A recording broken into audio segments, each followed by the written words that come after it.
जैसा कि आपने मेरी पिछली वीडियो में देखा कि कैसे पाखंडी बाबा हमें अपने जाल में फंसाते हैं, ऐसे ही आज भी मैं अपनी वीडियो में कुछ सामाजिक प्रथाओं का वर्णन करूंगी।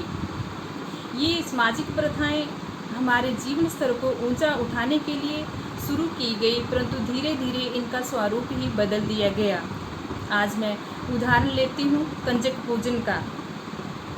कंजक पूजन नवरात्रों में किया जाता है और इन कंजकाओं को, इन बालिकाओं को माँ दुर्गा का रूप माना जाता है और नवरात्रों में पूजन के समय इनको हर तरह से खुश किया जाता है, इनका आशीर्वाद प्राप्त किया जाता है, क्योंकि मान्यता है कि इन बच्चियों में माँ दुर्गा का रूप वास करता है।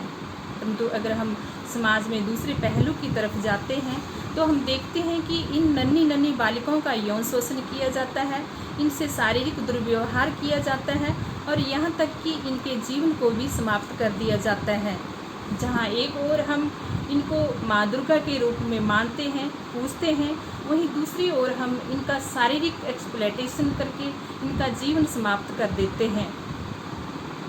ऐसे ही मैं एक और प्रथा की ओर जाऊंगी जो बच्चियों की शादी के समय प्रचलित हुई। अर्थात जब हम अपनी बच्चियों की शादी करते हैं तो हमें उनके साथ कुछ ना कुछ उपहार स्वरूप भेंट देना पड़ता है, या यूँ कह लीजिए कि हम अपनी बच्चियों की विदाई खाली हाथ नहीं करते, कुछ ना कुछ दान पुण्य के रूप में उनके साथ दिया जाता था।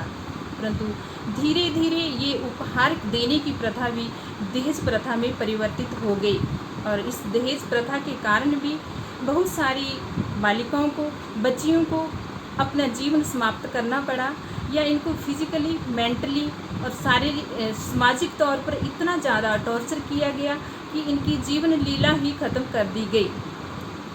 ऐसे ही अगर हम थोड़ा सा अपनी पुरानी संस्कृति की तरफ जाते हैं, अपने पास्ट समय की तरफ जाते हैं, तो हमारे समाज में सती प्रथा प्रचलित थी।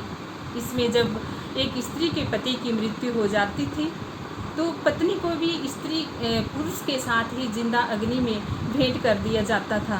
और ये जो सती प्रथा की प्रक्रिया होती थी, ये ढोल नगाड़ों के साथ की जाती थी, क्योंकि जब स्त्री को अग्नि में भेंट किया जाता था या जलाया जाता था तो स्त्री अग्नि की वेदना से तड़पती थी, चिल्लाती थी, चीखती थी, परंतु ढोल नगाड़ों की आवाज़ में उसके जीवन को खामोश कर दिया जाता था। और जब ये प्रक्रिया की जाती थी तो समाज का एक विशिष्ट वर्ग, सशक्त वर्ग भी इस प्रक्रिया में शामिल होता था, परंतु इसके विरुद्ध कभी भी उसने आवाज़ नहीं उठाई। अब क्वेश्चन एराइज होता है, या हमारे सामने प्रश्न ये उठता है कि ये जो हमारे सामने सोशल इवल्स हैं या ट्रेडिशंस हैं, इनको कैसे ख़त्म किया जाए। अगर हम वैदिक संस्कृति की तरफ जाते हैं तो स्त्री को दैवी तुल्य माना जाता था। तो आज भी हमें कहीं ना कहीं वैदिक पीरियड की तरफ जाने की ज़रूरत है। हमें भी स्कूलों में कुछ ऐसा साहित्य या पाठ्यक्रम तैयार करने की ज़रूरत है जिसमें हम बच्चों को बचपन से ही ऐसे साहित्य का पठन कराएं कि वे स्त्री पुरुष के भेद को ना समझकर, जीवन को शारीरिक संरचना के आधार पर ना जानकर जीवन के नैतिक मूल्यों की तरफ देखें या जीवन के महत्व की तरफ देखें। आज युवा वर्ग को आगे आने की ज़रूरत है, स्त्रियों को भी आगे आने की ज़रूरत है, या जो समाज में संपन्न वर्ग है उसे भी कहीं ना कहीं इन सोशल इवल्स के अगेंस्ट संघर्ष करने की ज़रूरत है। अगर हम आधुनिक साइंस की तरफ भी नज़र दौड़ाएं तो साइंस ने ये सिद्ध कर दिया है कि स्त्री में पुरुष से ज़्यादा एक क्रोमोसोम होता है जो सृष्टि की उत्पत्ति में या संसार के उत्पादन क्रिया में सहायक होता है। अगर हम टेक्निकली चाहे कितना भी एडवांस हो जाए, पर ये क्रोमोसोम पुरुष में नहीं पाया जा सकता।